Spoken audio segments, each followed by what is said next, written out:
Erna Nur Hamidah, mahasiswa PBAB, akan menjelaskan 5 materi nahwu yang diampu oleh dosen Dr. Nasiruddin MSc MPD. Materi yang pertama yaitu kana wa akhwatuha. Kana wa akhwatuha beramal tarfa'ul ismu wa tansribul khobar, yaitu merafakan mubtada dan menasobkan khobar. Seperti contoh Muhammadun goniyun. Jika ditambahkan lafadz kana menjadi kana Muhammadun goniyan. Dalam pengertian bahasa Indonesianya juga akan berubah. Yang tadinya Muhammad itu kaya menjadi Muhammad dulunya kaya. Nah, lafadz atau saudara-saudara kana ada 12 lafadz, yaitu bata, amsa, tola, adha, asbaha, syara, laisa, mazala, ma futi'a, ma infaka, ma bariha, sama madama. Nah, dari ke-12 tersebut dibagi menjadi kelima fungsi. Yang pertama, fungsi waktu, yaitu bata, amsa, dola, adha, asbaha. Fungsi waktu tersebut digunakan ketika dimasukkan dalam jumlah ismiyah berfungsi untuk menerangkan waktu. Seperti contoh, bata al-waladu naiman. Seorang anak itu tidur di malam hari. Nah, fungsi tersebut untuk menguatkan bahwa si anak itu tidur di waktu malam. Nah, fungsi yang kedua yaitu menunjukkan perubahan, yaitu lafadz syara atau litahawul. Seperti contoh, syara Muhammadun syabban. Muhammad telah berubah jadi pemuda. Jadi, misalkan kalau mau membuat kalimat yang ada makna perubahannya, misalkan berubah dari A ke B, bisa menggunakan lafadz syara.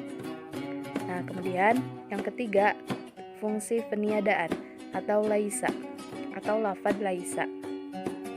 Seperti contoh kalimat laisa an-najahu sahlan. Kesuksesan itu tidaklah mudah. Yang keempat, fungsi terus-menerus. Fungsi terus-menerus ada 4 lafadz yang bisa digunakan, yaitu mazala, ma futi'a, ma infaka, sama ma bariha. Seperti contoh mazala al-habibu masyuqan. Kasih itu senantiasa membuat rindu.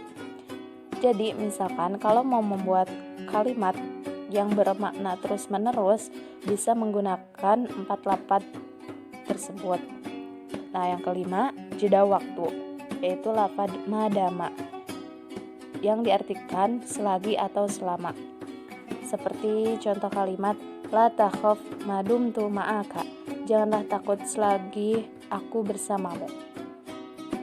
Jadi, kalau mau membuat kalimat yang bermakna selagi atau selama, bisa menggunakan madama. Mengenai amal kana dan saudara-saudaranya terbagi menjadi 2. Yang pertama, yang bisa beramal tanpa syarat ialah laisa, syara, bata, amsa, asbaha, dolla, adha, kana. Nah, lafadz-lafadz tersebut bisa beramal tanpa menggunakan syarat apapun. Nah, yang kedua, yang bisa beramal namun harus menggunakan syarat. Syarat tersebut ada 2. Yang pertama, didahului dengan lafadz nafi atau syibah nafi, seperti lafadz infaka, futi'a, bariha. Nah, lafadz-lafadz tersebut harus didahului dengan lafadz nafi atau syibah nafi, yaitu ma. Menjadi ma infaka, ma futi'a, ma bariha. Syarat yang kedua yaitu didahului ma masdariyah dzarfiyah, ialah lafadz dama. Nah, jadi lafadz dama tersebut harus didahului dengan ma masdariyah dzarfiyah, menjadi madama. Materi yang kedua yaitu inna wa akhwatuha. Inna wa akhwatuha beramal tansribul ismu wa tarfa'ul khobar, atau menasobkan isim dan merafakan khobar. Seperti contoh kalimat Zaidun qaimun. Jika ditambahkan inna menjadi inna Zaidan qaimun. Zaidan sebagai mubtada atau isim beri'rab nasab atau berharokat fathah, dan qaimun sebagai khobar beri'rab rafa atau berharokat domah. Jika diartikan ke dalam bahasa Indonesia, yang tadinya Zaidun qaimun, Zaid telah berdiri, jika ditambahkan dengan inna Zaidan qaimun, sesungguhnya Zaid telah berdiri. Inna mempunyai saudara-saudara berjumlah 5, yaitu anna, lakinna, ka'anna, la'alla, laita. Dibagi menjadi 5 fungsi, yaitu yang pertama fungsi litaukid atau untuk menguatkan, yaitu lafadz inna dan anna. Fungsi litaukid yaitu untuk menguatkan suatu pernyataan atau kabar dan untuk meyakinkan orang yang diberi kabar. Contoh, inna Umaron jalisun, sesungguhnya Umar telah duduk. Adapun lapad anna, contohnya asyhadu anna Muhammadar Rasulullah, aku bersaksi sesungguhnya Muhammad itu adalah utusan Allah. Perbedaan antara inna dan anna, biasanya inna berada di awal kalimat dan anna berada di tengah kalimat. Fungsi yang kedua yaitu litashbih atau untuk menyerupakan, yaitu lafadz ka'anna. Seperti contoh kalimat ka'anna wajha Zaidin badarun, wajahnya Zaid seperti rembulan.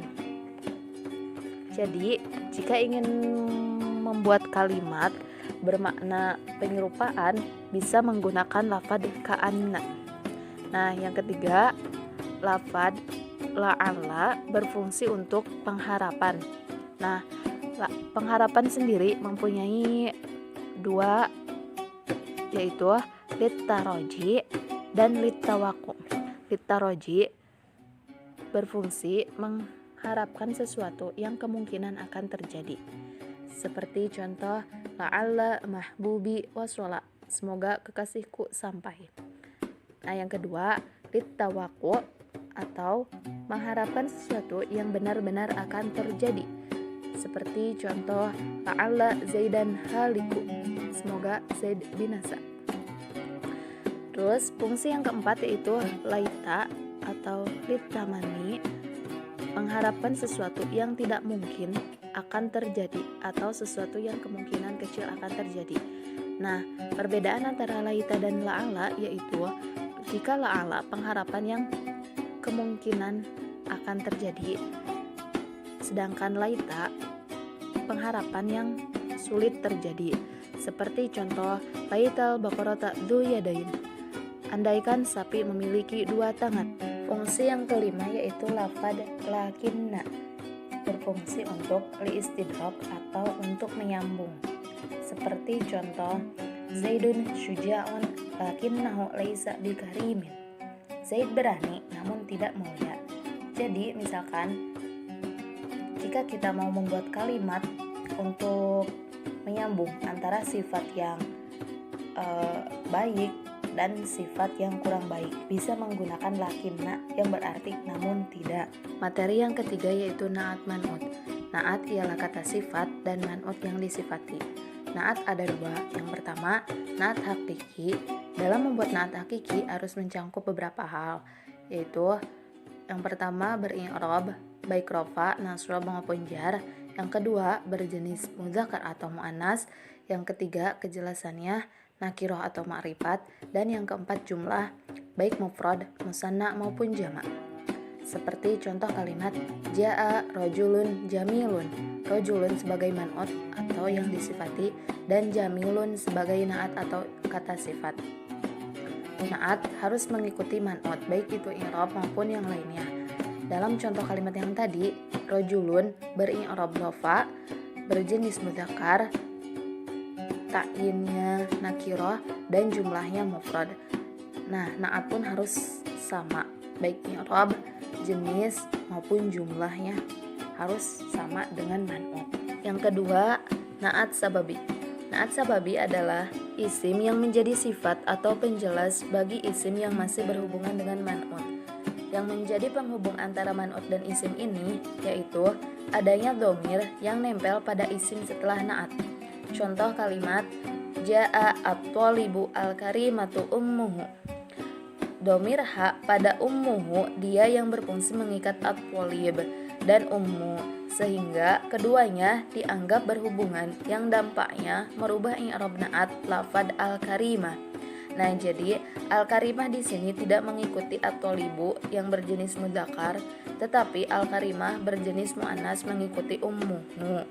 Materi yang keempat ialah taukid. Taukid termasuk ke dalam tabi atau isim yang mengikuti, yang disebutkan untuk menetapkan atau memastikan matbu'nya agar tidak meragukan bagi pendengar atau menghilangkan kemungkinan.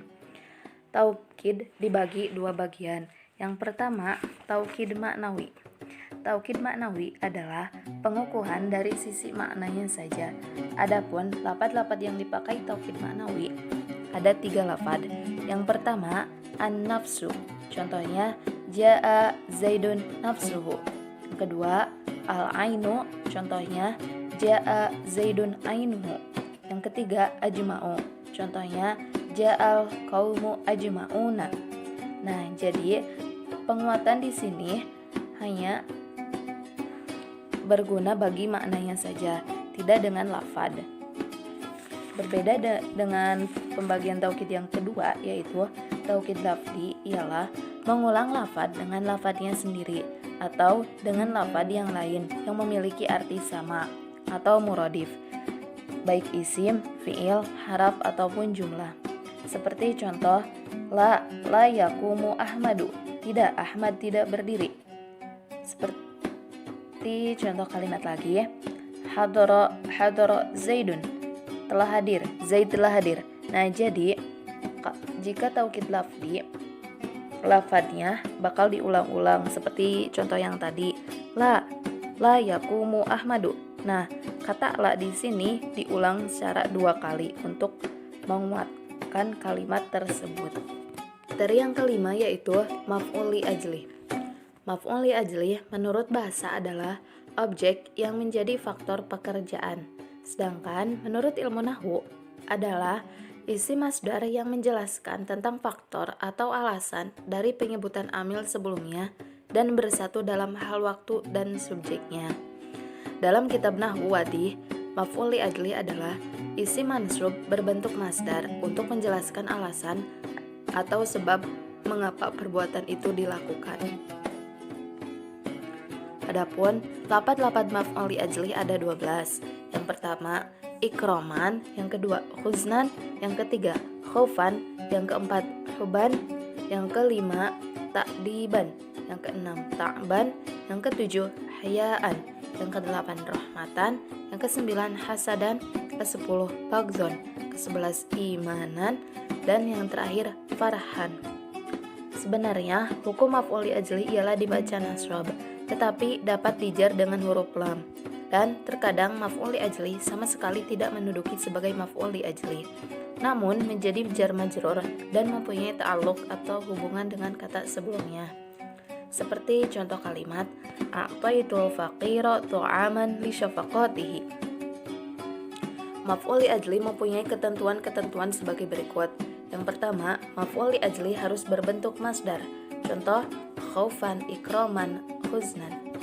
Yang kedua, harus bersatu dengan amilnya dalam satu waktu dan fa'il. Seperti contoh, darabu Khalidun asariqa wa khaufan min firarihi. Khalid memukul pencuri sebab takut dia lari. Pemukulan dan alasan takut pencuri lari, keduanya berada dalam waktu kejadian yang sama dan dari perilaku yang sama, yaitu Khalid. Ketiganya merupakan satu kesatuan yang tidak bisa dipisahkan. Nah, jadi ketentuan maf'ul li ajli yang kedua ini ialah harus bersatu antara amil dan fa'ilnya, harus bersatu. Yang ketiga, harus menjadi faktor penyebab atau alasan. Seperti contoh, arada Khalidun dabhal baqarati ikrama dhaifi. Khalid bermaksud menyembelih sapi sebab menghormati tamu. Nah, jadi ketentuan maf'ul li ajli yang terakhir ialah si kalimat tersebut harus menjadi penyebab atau alasan sesuatu terjadi. Sekian dari saya, mohon maaf apabila banyak kesalahan dan mohon untuk dimaklum karena masih dalam proses belajar. Terima kasih. Hasbunallahu wa ni'mal wakil. Wassalamualaikum warahmatullahi wabarakatuh.